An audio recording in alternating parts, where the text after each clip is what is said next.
Hey folks, it's Chef Kevin. Beautiful sunset here in Jamesville, Virginia. And I just finished my Parrilla. You should come check this out. It's serious. Hey guys, it's Chef Kevin. I just finished my Parrilla today. And I got a huge fire going on here. This is what it's all about. The Parrilla, real wood. Beautiful night. I have 2 steaks. I'm going to cook them over the embers. And check out that moon. Is that beautiful or what? Okay, if you like my videos, then don't forget to throw me a friggin' bone here. Hey folks, it's Chef Kevin. Why am I wearing a welder's helmet? Well, I'll tell you. I'm making a Parrilla. A Parrilla is an Argentinian style grill that you can control by raising and lowering the grilling surface. Usually that's done by a hand wheel, along with other sort of power transmission components. Now this is something that I've been working on for over 2 years, and for whatever reason, it's finally coming together. Right now I have my steel pieces cut. I had these cut and shipped to my house. And what I'm going to do is start welding the basic box.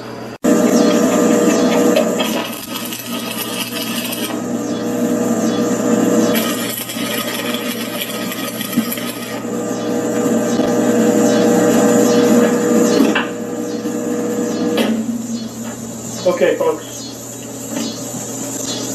this is the finished box.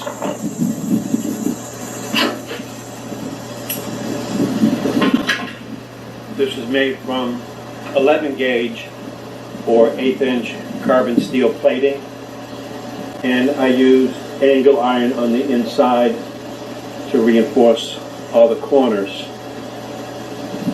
Now, I did have a little bit of a setback. I actually made the unit 1 inch too small. So what I had to do is I had to get a die grinder, cut off the welds, kick that out, and then add a 1 inch piece of flat bar next to the main plate. So that was my goof, and it cost me a few good hours. Anyways, it's not entirely finished, but the next major step is to create the cross piece that holds the tray that goes up and down. This is not the firebox. You do not burn wood in here.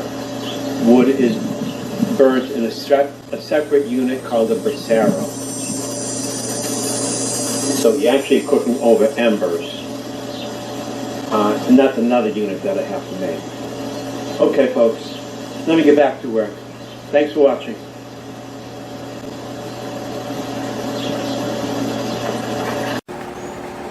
Okay folks, so I got my expanded metal in. Now this is stainless steel. It doesn't have to be stainless steel, but in this case it does because the frame is stainless, so it all has to be similar metals. But you can make this out of carbon if your frame is carbon steel. So this is the flat. You cannot use the raised. There's a raised expanded metal, and the food will stick to that like crazy. And it would also be difficult to take the food off the grill because your spatula would be hitting the little raised portions. So you'd have to come in at a certain angle. That's not worth dealing with. Okay, so I got 2 pieces, and I'm going to mic it.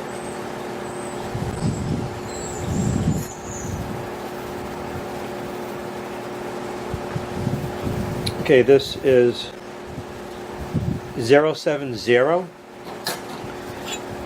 of an inch, so basically,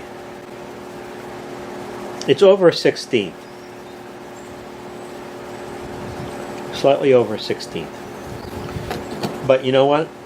I'm not going to use this. I would have to use 2 of these pieces. What I am going to use is another piece I bought. This is from eBay, and it's 24 by 48, so it's a perfect size. I need approximately 16 by 32. Now when I mic this, it's just a bit thinner than the other. This is about 0.60. So it's just about a 16th, yeah. 16th is 0.0625. That's close enough. So it's a little thinner, but it's doable. And they make different openings on these expanded metals. This, I think, is pretty much ideal. The width of these openings is about 3/4. It's 3/4, yeah. And if you go the other way, it's 1.5 inches. So the openings are 3/4 by 1.5 inches. This will let a lot of heat up. There's the 1/2-inch version where more heat will be blocked, and there's also larger versions, but I'm going to stick with this. I've used this before. I know it's going to work. Okay, so what I'm going to do now is set up my saw, regular circular saw with a metal cutting blade, and get to town on this.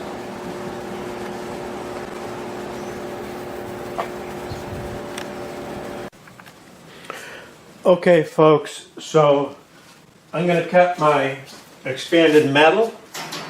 I was going to cut it with a circular saw, but I figured I'm going to cut it the easy way.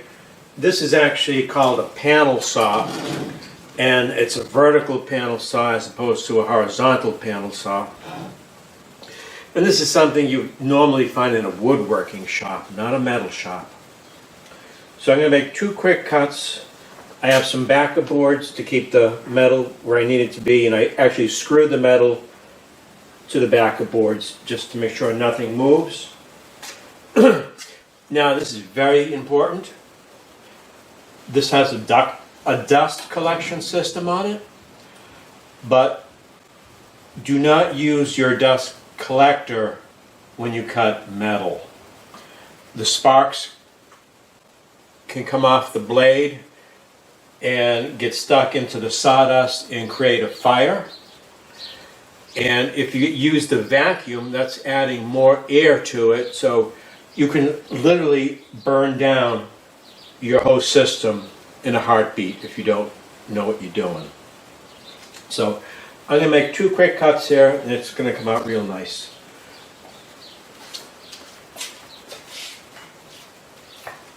Hearing protection.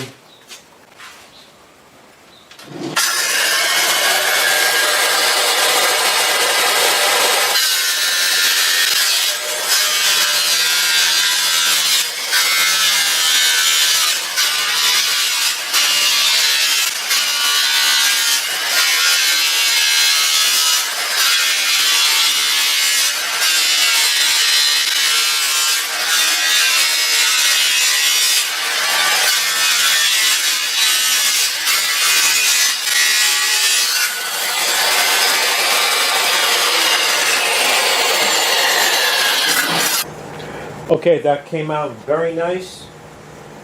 Very happy with this. Fits perfectly. There's no overhang. I'm just going to center it and then clamp a piece of metal just to clamp it down, and then I'll start spot welding it. This had a ton of burrs on it.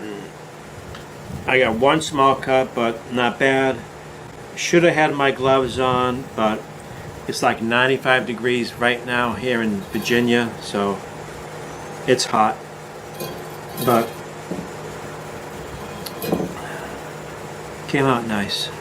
Okay, I'm going to clamp it and start welding it up.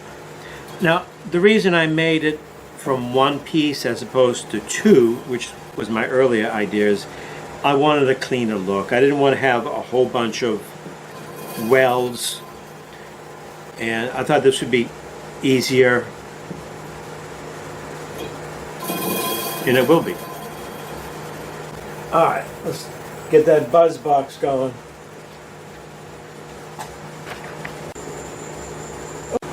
Okay, so here's my welding clamp. I have 3 C-clamps holding down a piece of angle iron. This is not a part of the grill, it's just a hold down device. This holds it very nice along the edge, and I'm going to start tacking. Okay folks, here it is all welded up. Came out very nice. I tack welded every other wire, so it's good and strong. And the reason I went with the one piece is because I wanted to make it look good. It would have been more time consuming, and it wouldn't look quite as nice if I used 2 pieces. So the one piece is going to work out well, even though it's slightly thinner. But I have the cross piece in here, so you have plenty. This is plenty strong. And this is going to leave some good grill marks. Now I only have a arc welder. If you have a MIG or a TIG, you'll get better quality welds, but I'm not a welder, I'm a chef. Okay folks, here it is. The Parrilla, an Argentinian style grill. Now, the most important advantage of the Argentinian style grill is the fact that you can lower and raise the cooking grate. And this is really, really important because when you're using coal or wood, the heat dies down fairly rapidly as it burns off. So normally you start high, and then as the fire diminishes, you bring it down slowly. Another good thing about this grill is the fact that if you have a flare-up, you can raise the grate, and this way it doesn't get the sooty odor on it. So, now, in Argentinian cooking, you don't cook over coals. In this case you can, but it's always wood. That's the way it was created way back when, way before Bixford was even created. So that's what they use, and they don't grill over fire or smoke. You grill over embers. The embers do have smoke to them, but it's a good smoke. It's not the black sooty smoke. It's actually an invisible white smoke, and that's what gives the food such a great taste. Anyways, this is the Parrilla, and this is the Bracero. This is where the wood is burnt. Now, let me just point out one thing. The Bracero is not integrated to the Parrilla. And that's because this is actually a food trailer that I'm putting together for some residents. And when I want to use the actual trailer, I want to be able to pull it off. So I thought it would be better if there were 2 units instead of one massive unit. So the integrated box is a little bit more convenient. Let me explain. Okay, the wood is burnt in this box here, and as the embers fall down, they're transferred to the Parrilla.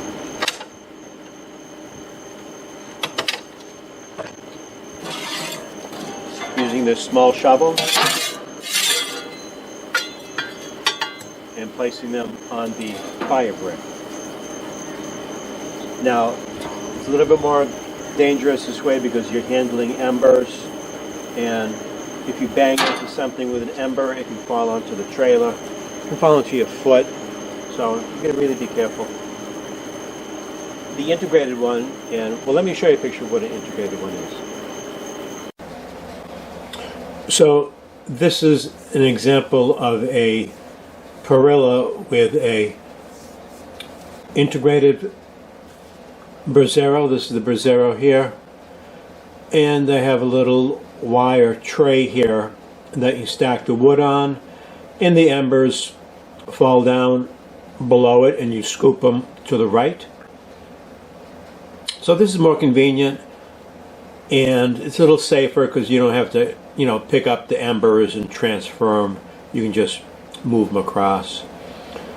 And this has the fire bricks like mine. They're all pretty similar. The hand wheel. This is a very fancy setup though. You have a couple of warming trays up here as well. And if you'd like to purchase it, it's only $48.50. But they do give you free shipping. That's an integrated braziero with the Parrilla. Now next year I'm going to be making another one much larger. But it's going to be similar. They're all pretty similar. Okay, going back to the braziero for a minute. This is what holds the wood. And it looks like a regular fireplace log holder, but it's not. The holes are spaced further apart. And that's because you want the embers to fall down. If they were too fine, they wouldn't fall down. Now, generally speaking, it takes an hour and a half to 2 hours before you can get enough embers to transfer over. You're going to transfer them over all in one shot.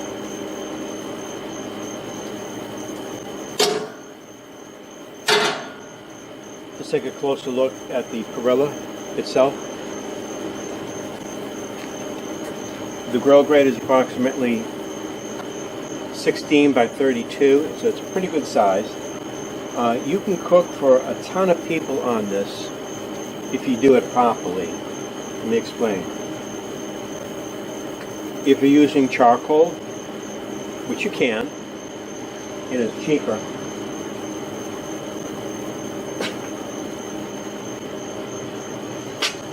you need one of these filled with charcoal, pretty much right up to the top, and that can be placed in the braziero. This comes out, and your full charcoal chimney goes inside, and you can cook. One of those chimneys is good for 10 people. So like 10 steaks, 10 burgers, or actually a lot more than burgers because it's so thin. But if you want to cook for 30 people, you have room for 3 of those chimneys.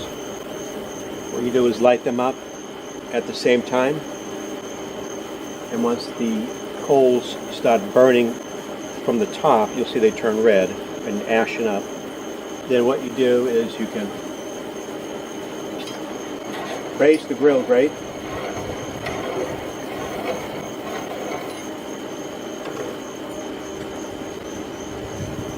and then dump your 3 chimneys. 1, 2, 3. Spread them out with your rake, which I can't seem to find right now. But spread them out evenly. Make sure there's no cool spots. If it's dark, it's cool. So look for the darker pieces of charcoal, and you know that's cold. You can mix it up a little bit better. Okay. As soon as you get 1 cook done from those whatever amount of cans you're using, 1, 2, or 3, what you do is you dump more of these. After you take out the ash, you dump 3 more of these. So you have to know, you have to time it so that with the food that's on the rack is going to be finished at the same time as you can dump the containers. So it's a little bit more tricky, but generally speaking, this is ready to dump in like 15-20 minutes. And that's about the same amount of time that you would need to cook, say, nice sized chicken thighs or something like that. If there's something small like wings, then you know it'll cook a lot quicker. So you gotta anticipate that and figure it all out. Okay. All the Parrillas have some type of grate system that lowers and raises, and they're all pretty similar. But I'm going to go into much more detail in a later video. I just wanted to get the ball rolling on this. This was all stainless steel, and let me show you the gearbox. It came out pretty decent.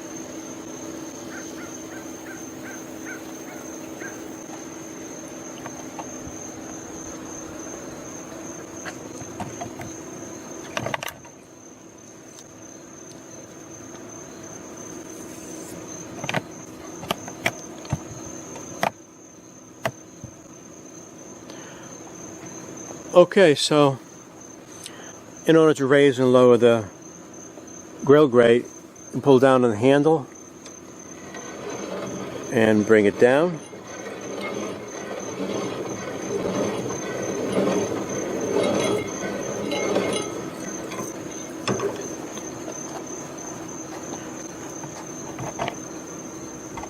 You'll notice that the grill grate is about 1.5 inches from the bricks, and I'll go into that later.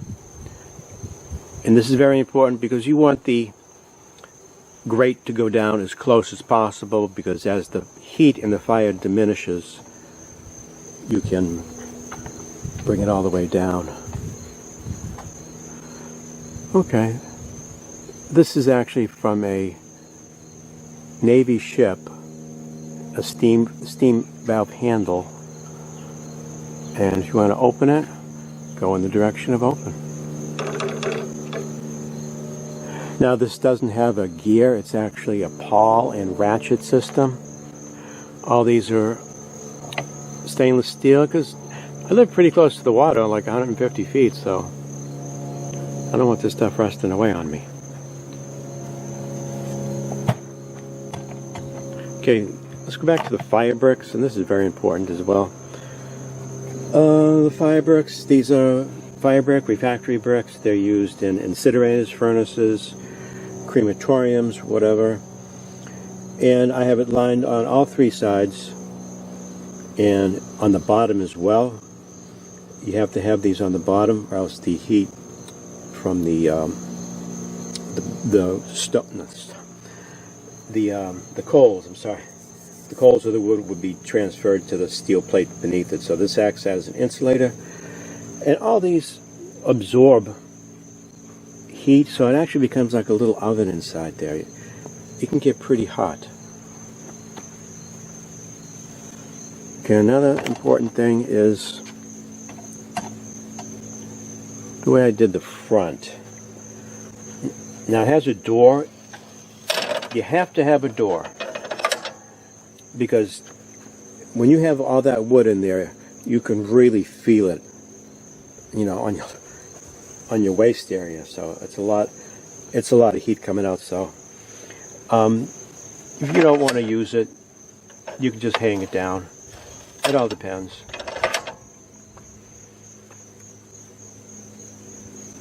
All right. Oh yeah. Now I made the door not all the way high, not the same height as the sides, and that's because I wanted visibility. Because most of the food is going to be cooking about the height of the bricks, so I didn't want that to be, you know, an obstacle.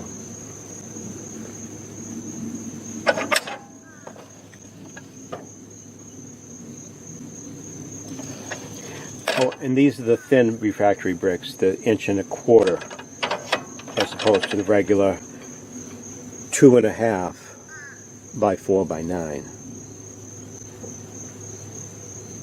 All right, now I didn't mortar these in. I didn't mortar anything in because I use these nuts and bolts.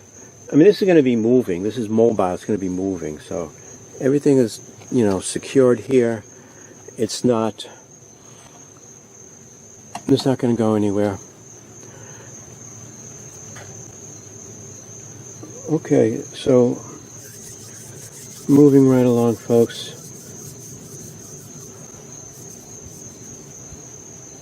I would say I'm going to have a good time with this. I mean, you have to really be into this type of cooking in order to operate a Parrilla. It takes 2 hours, hour and a half to 2, to get the coals together.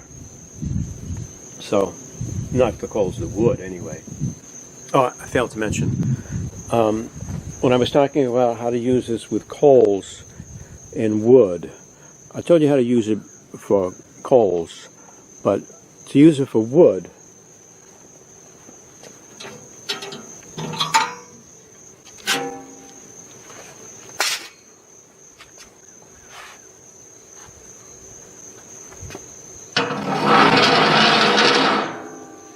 you get some wood.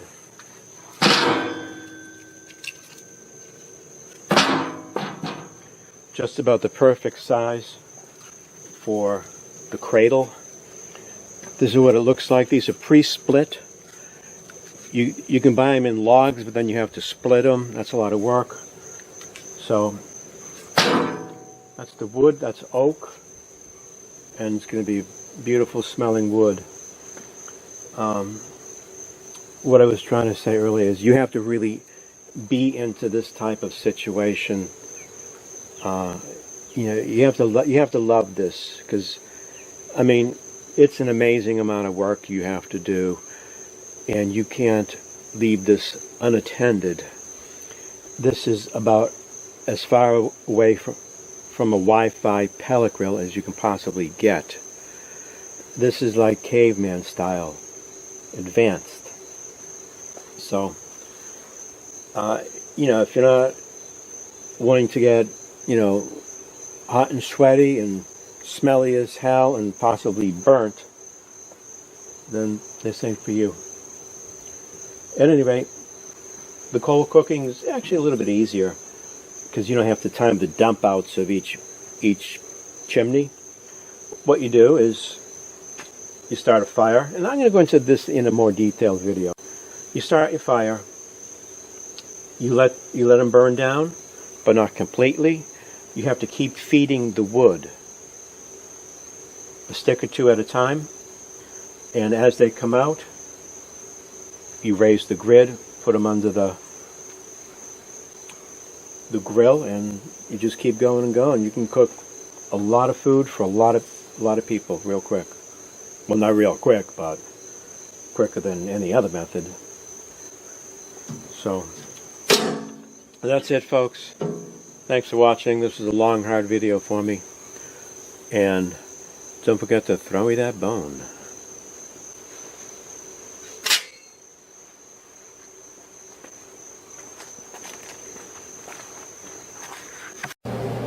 Throw me a frickin' bone here.